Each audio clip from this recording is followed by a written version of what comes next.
certainly mitigation policy should be there, but we have to distinguish from the exit policy. Coming into exit policy stage, we will have a huge demand shock in decades. So, and also we would have a slow removal of the restriction of people's movements, particularly cross-border. So that's a big challenge. Certainly we have to have a very strong macro stimulus and others. And so we have to survive with this huge economic crisis. And then the third stage, policies for the new normal. Already presenters talk about many things: inclusiveness, sustainability, more digital, and certainly we like to have rigorous economic activities, better governance, further integration. But one missing was fiscal health, because we will have a very bold macroeconomic policies in exit policy. So policies in the new normal should take care of the fiscal health, and that is going to be very important. Second, some people say that globalization is over. I strongly oppose to that, particularly in the context of ASEAN and East Asia. We still can utilize global value chains or production networks very actively for economic development. And we know that the production networks are pretty robust against a short-term shock. But if the shock is prolonged, then production networks may be reshuffled permanently. So I think it's very important to keep production networks with as a huge demand shock, and also rather with better enhanced competitiveness to attract more production networks in this crisis. Third, digital technology, or ICT. I think we really need a sort of special attention for that. Digital transformation is really accelerating, particularly in developed countries. So ASEAN should catch up with that. Three ways to utilize ICT from my viewpoint. One, to strengthen production networks. Two, revitalize traditional industries like agriculture, cottage industry, and others, and also improve government services. And third, expand cross-border production, cross-border service outsourcing, and also other digitized services. I think we have to be very aggressive in utilizing ICT. The last point, fourth, if we look back the history of ASEAN integration, Asian currency crisis in 1997, global financial crisis 2008, those were utilized as big springboard ASEAN integration. So I think it's ASEAN should really utilize this opportunity as a springboard for further integration and further connectivity. So ASEAN cooperation, I think we have various aspects. To me, health, macro, production networks, digital, those are very important topics to enhance cooperation. And also we have a bunch of integration initiative homeworks. AEC can be deepened, and also the conclusion of RCEP is very important. Thank you very much. Thank you so much, Kimura-san. I think we have Mr. Kung now on the screen. So can we invite Doan Kung to provide your comments, please? Okay.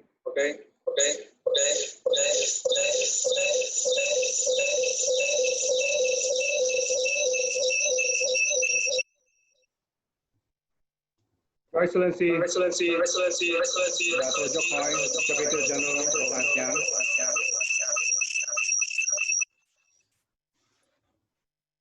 Ladies and gentlemen, my name is Kung, the chair of ASEAN BAC. First of all, may I thank Secretary General Lim Jokhoi for inviting ASEAN BAC to be a part of this high-level dialogue. Let me also thank the speakers who gave a comprehensive big picture of deepening risks and challenges and opportunities brought by the pandemic at the global and regional level. I agree with all of you. Yes, it is natural that our world does change no matter we want it or not. One can look at the latest COVID-19 to see how it does change the way we live and we work, and so on and so forth. Furthermore, the change that generates both chance and challenge. We can look at the COVID-19 as well. The pandemic has already severely affected the global economy. However, the COVID-19 also has accelerated the adoption of the digital culture worldwide. That is Excuse why me, one can sorry, Duan. watch our Sorry to interrupt. There is a very strong echo coming in. I think you have two devices on right now, right? If you can please turn off the other device so that we avoid this echo. Thank you so much, and sorry about that. Thank you. Okay, it's okay now. It's okay.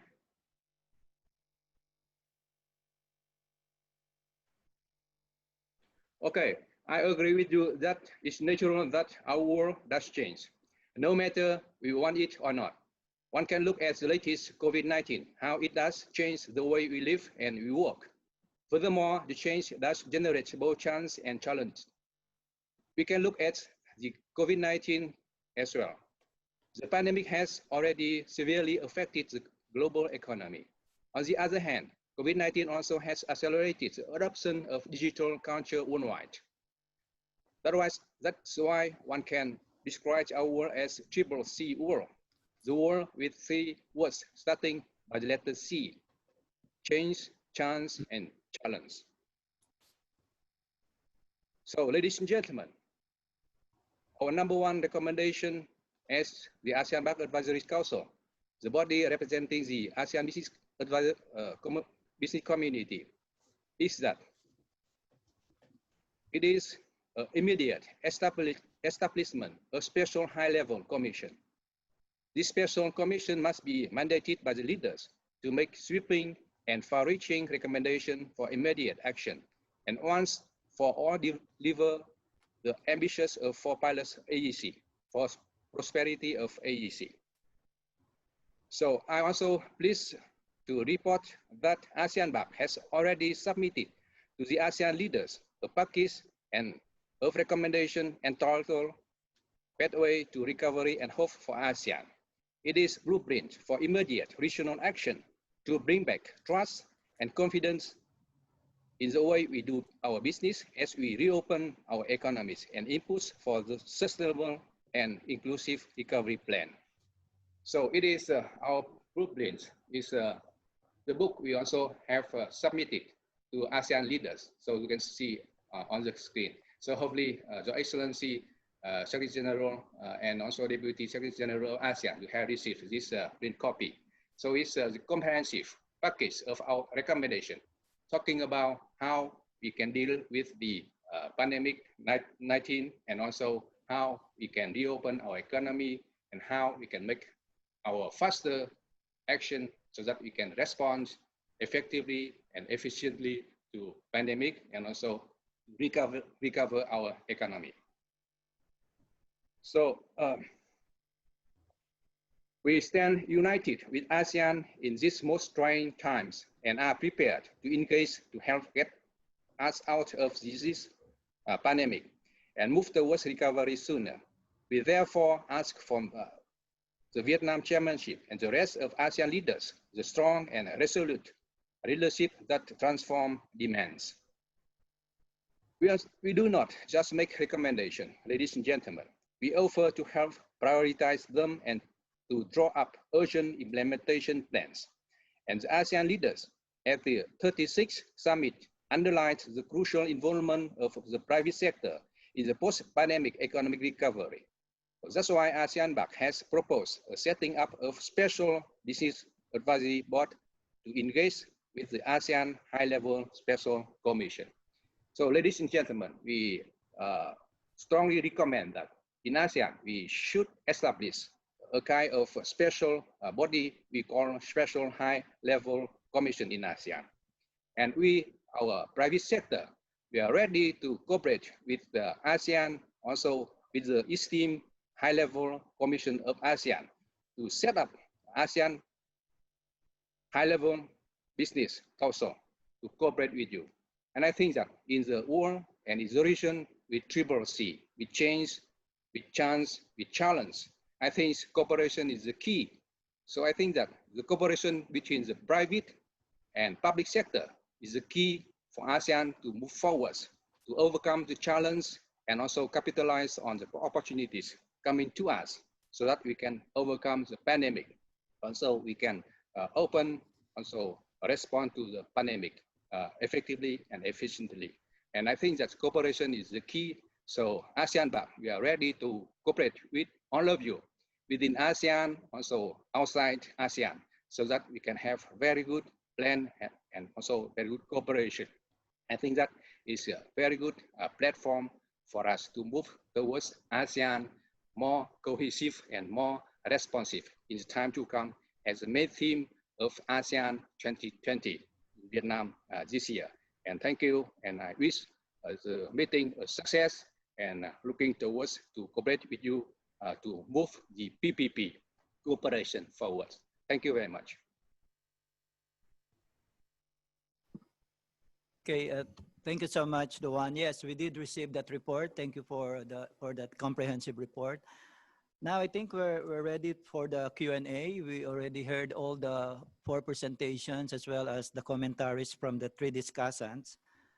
We have actually received a number of questions from the live audience as well as questions during the submission of your registration, form. So what I plan to do here is to first look at the questions. These are general questions that all the 4 speakers can respond on. And then after that, we can go on to the specific questions for each speaker.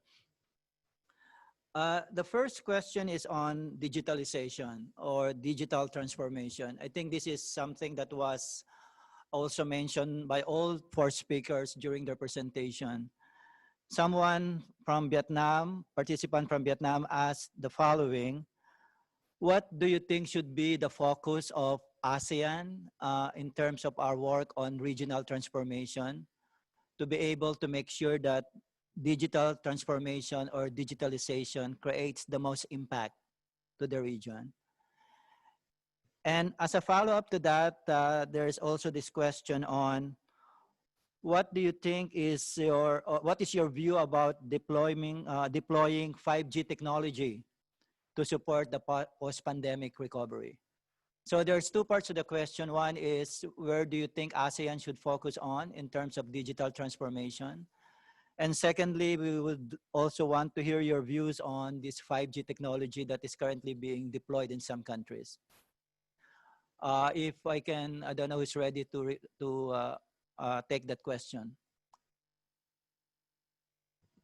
I can start if you like. Thank you, Mari. Yeah. Let me start by agreeing with many of the other panelists who have also emphasized digital. I think even before the COVID pandemic, as we know, starting, I think 2 years ago, ASEAN already had a digital ASEAN agenda. And it was focused on how to make sure that in the e-commerce sense, as well as in the payments sense, how can we create regional cooperation and agree on protocols to be able to have this interaction. So I think that agenda should be continued and probably accelerated. But you're only capturing those that are already digitally connected, put it that way. And I think this needs to be continued. And in the COVID-19 pandemic response, what we have found in countries, as I mentioned, was and some of you mentioned the same thing, the importance of data and the fact that only some of the ASEAN countries have a digital ID system already in place. So I think we should prioritize the creation of a digital ID system in each of our ASEAN countries, and probably cooperate also, whether we can actually have protocols to be able to use each other's database on digital ID. It makes actually, it will be the basis for yet another part of the regional integration exercise. But just to focus on each country. As countries are rolling out programs of assistance to the informal sector, to the vulnerable groups, to the SMEs, it's an opportunity to not just register these households or these people or these firms, but to also have the opportunity to give them all a digital ID, which in the first instance is to deliver the assistance program more effectively, and second, you can have the ability to monitor the effectiveness. Because I think one of the surveys that we have been doing at the corporate, I think it's called rapid survey on firms and households. And on firms, it was found that a lot of the assistance are not reaching the firms because we don't have the good data. So the opportunity to build that out. And when you have other programs that you can build on it, you can have an education component, health component, economic recovery component further down the line. So it's the creation of what's called the stack, right? The digital ID system, and then the connectivity to the cell phone number, and to the economic instruments like payments and e-commerce and so on. And you know, one of Ibu Armida's slides was very, very interesting. It showed that all the ASEAN countries, with the exception of Laos, was all blue on mobile connectivity. So we're there on the mobile connectivity. How can we deploy this better? On 5G, I think it's a difficult one because we all know the geopolitical tensions. But I think the position should be that we should be adopting whichever technology is going to be the most effective for our needs. And this is, I think, what Indonesia actually has adopted as a policy. And I just wanted to make a final point on what Fuku was saying about the importance of services and delivery of cross-border services. I think this is another opportunity for ASEAN because, and that needs digital connectivity to work. And because I think that would be another, in terms of the regional value chain and the component of services in there, and the opportunity for future work of the future. I think services sector and modernization of services sector is a big area for each ASEAN country, and in the ASEAN cooperation, as well as wider in the RCEP cooperation, making sure that our agreement on services are going to help us be more regionally integrated. Thank you, Mari. Maybe Jukuk, you want to say something? Thank you, DSG. Just to build on Ibu Mari's points, I mean, even prior to the pandemic, as all of us know, ASEAN was actually one of the fastest growing digital economies in the world, adding more than 125,000 internet users on a daily basis. And because of that, the forum has been working very closely together with partners in the region to define key topics on how to advance the digital economy. The 4 topic areas that we have been working on were cybersecurity, e-payments, cross-border data flows, and digital skills. And what we've actually seen throughout this pandemic is actually an acceleration of the digital transformation. And many of us sort of joke around that that COVID-19 is in fact the key sort of digital transformation officer for a lot of the organizations that we are in. But I think we've also seen similar tendencies in the region. We've also recently conducted a survey together with C Group on ASEAN youth and how the social distancing and physical distancing have impacted their sort of daily interactions. And I think what has been promising is that ASEAN youth have come out to indicate much more resilience, adaptability towards digital technologies, but they have also indicated some of the shortcomings and also areas that we need to address more efforts, 3 of which are on connectivity. I think on the issue that Ibu Mari raised, overall in the region, connectivity is actually improving, but the quality of connections and the affordability, I think, is still somewhat lagging. And I think that's where policymakers should actually invest more effort so that private sector can also come in and unleash their entrepreneurship with the sort of backbone and the infrastructure that's provided by the public sector. The other two areas are on the access to capital and also digital skills.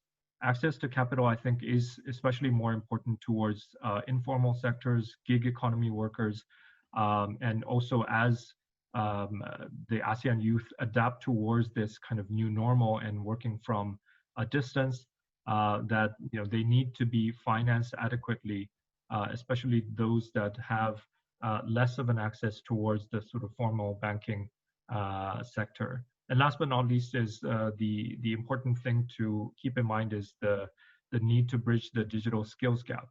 I think we have also been working very closely with a lot of the private sector partners in the region to upskill and reskill the ASEAN youth and ASEAN SME workers. But I think more can and needs to be done in this field and should remain central towards the recovery efforts. I'll stop there. Thank you. Yes, Ahmed, you have something to say? I think you're muted. Sorry, can you hear me now? Yeah.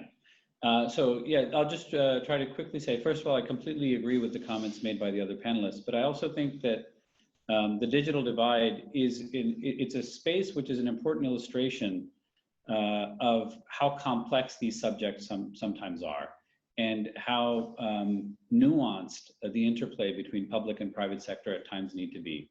And so let me explain what I mean by that. If we look at indicators of cell phone coverage, digital coverage across ASEAN, we find actually that the region is doing remarkably well.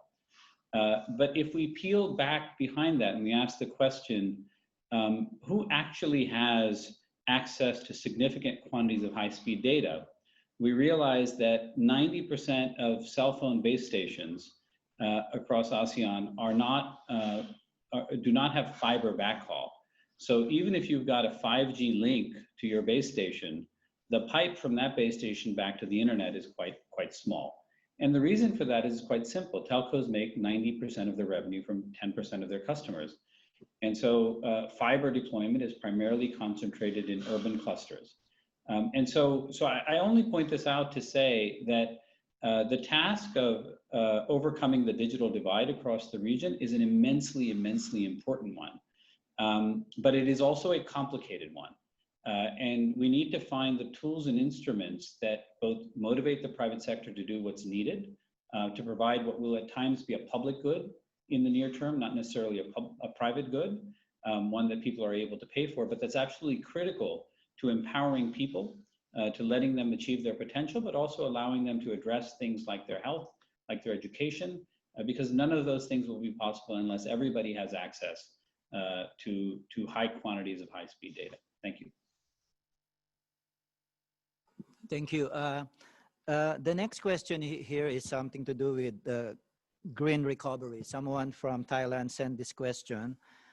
And it's a very simple question. The question is, how do we ensure that post-pandemic economic recovery can be green and environmentally sustainable, particularly in developing countries where experiences in the past indicated that these countries have failed to deliver on their green promises? Perhaps I can ask Ibu Armida, because I know that in your presentation you highlighted the importance of green recovery. And I also recognize that this is one of the pillars under the policy brief by the UN SecGen. Ibu? Yeah, thank you very much, DSG Pa Aladdin. Again, let me respond it through this way. Again, since we are in this response period, but leading towards recovery. So therefore, these stimulus packages are on the works, and I think also in the coming months, it's still going to be in this fashion.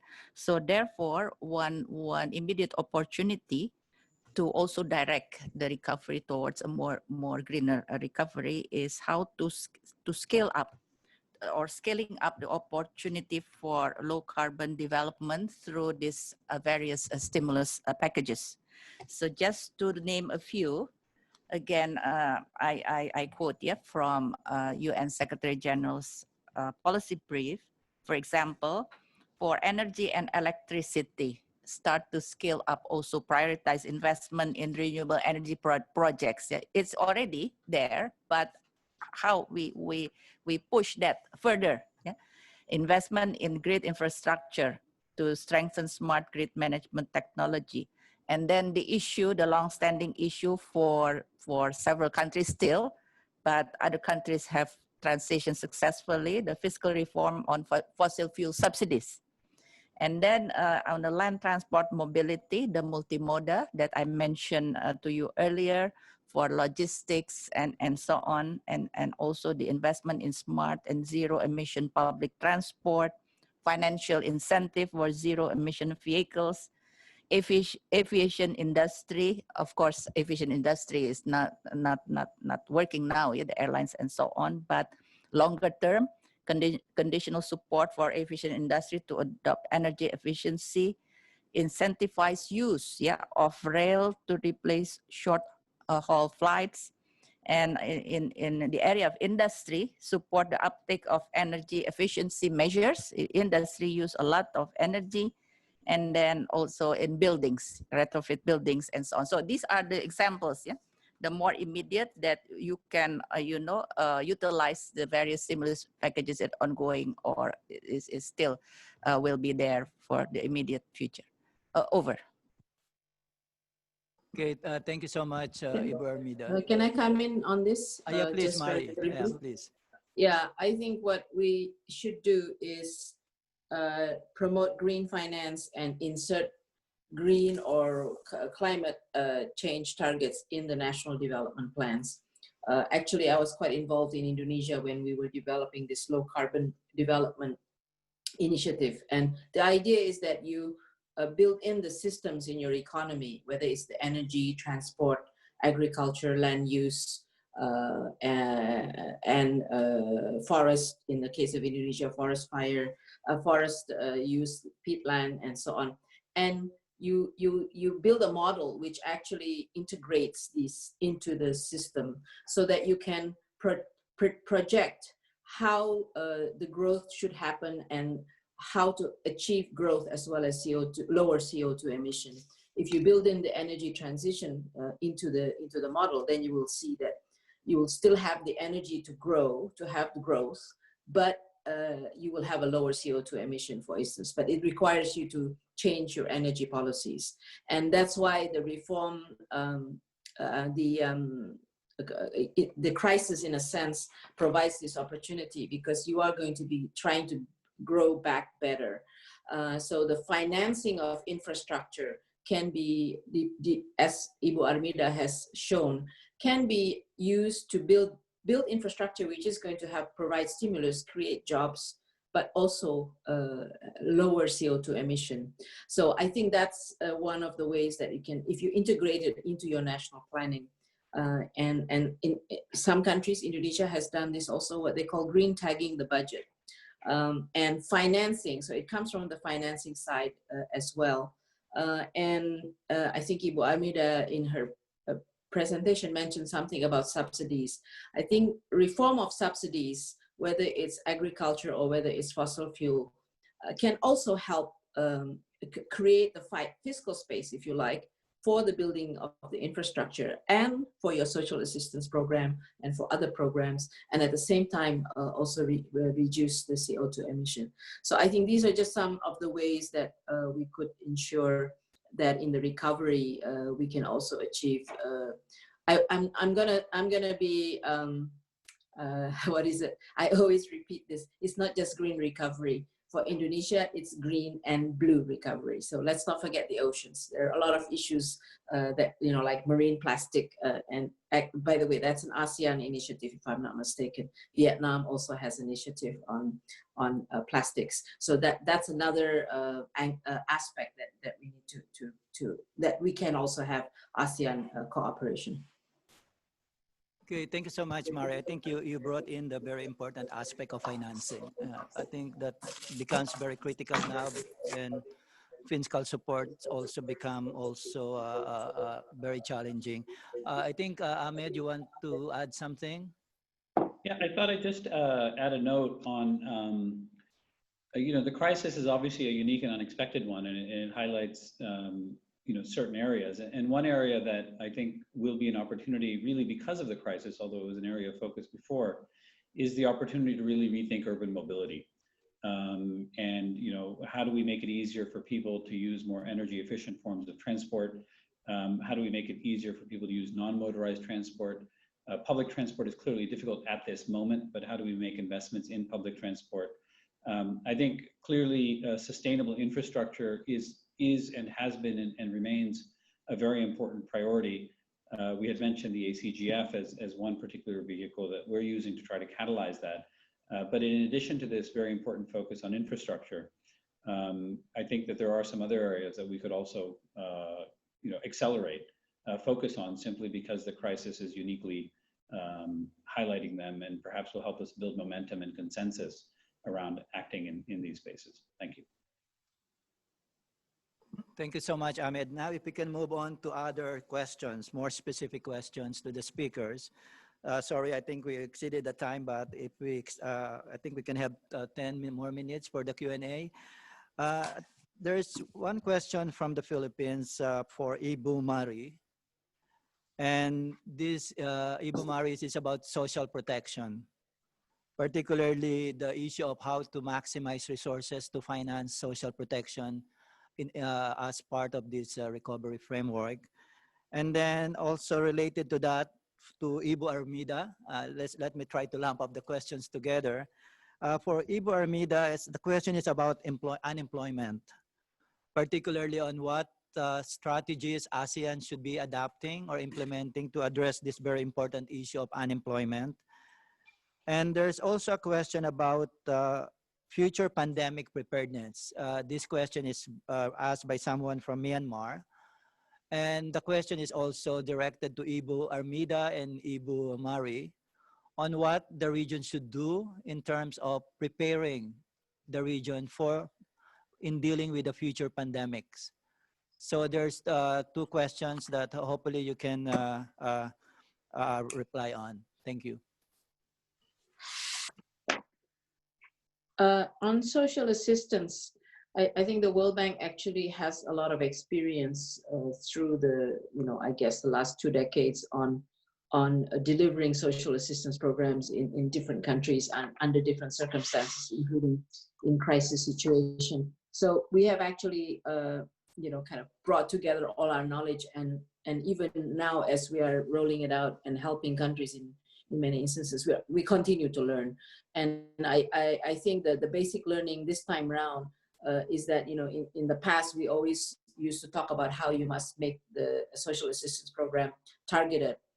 And therefore you need to know who you're going to be delivering it to and make sure it's effective. But this time around, I think we are of the view that it's okay to be not mistargeted, but just to be broad.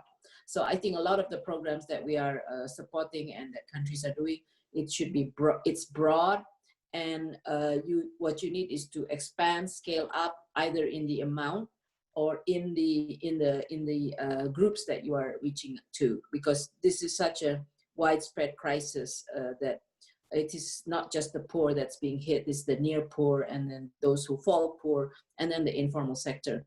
And we've also found that to help the informal sector, social assistance seems to be the best way to reach them.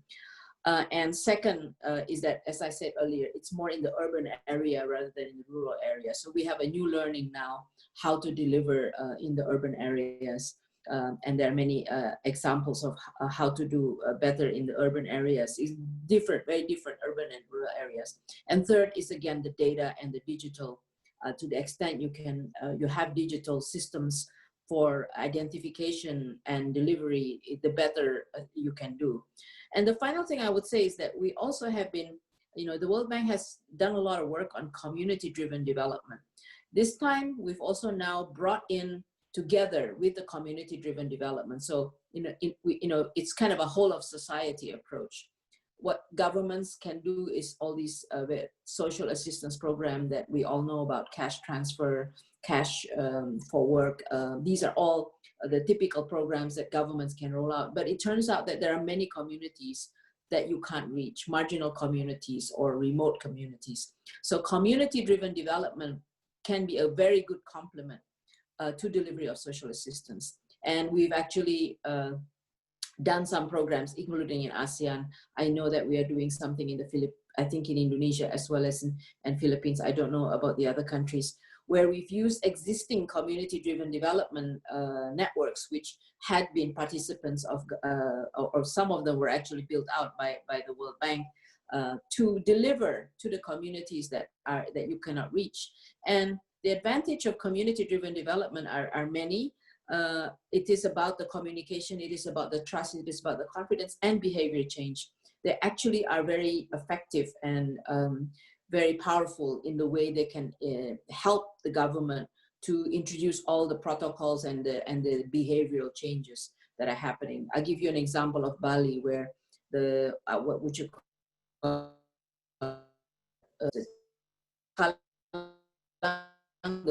basically they are based, not police, but community-based. I'm not sure how to describe them, but community-based. What they do is they take care of security, they take care of things that are going around in the community, but they also now are actually playing a function for behavior changes in, make sure you wear masks and things like that. So I think that's on social assistance. The second question was on pandemic. Cooperation in pandemic. I think we should go back. We have actually done a few times where we have cooperated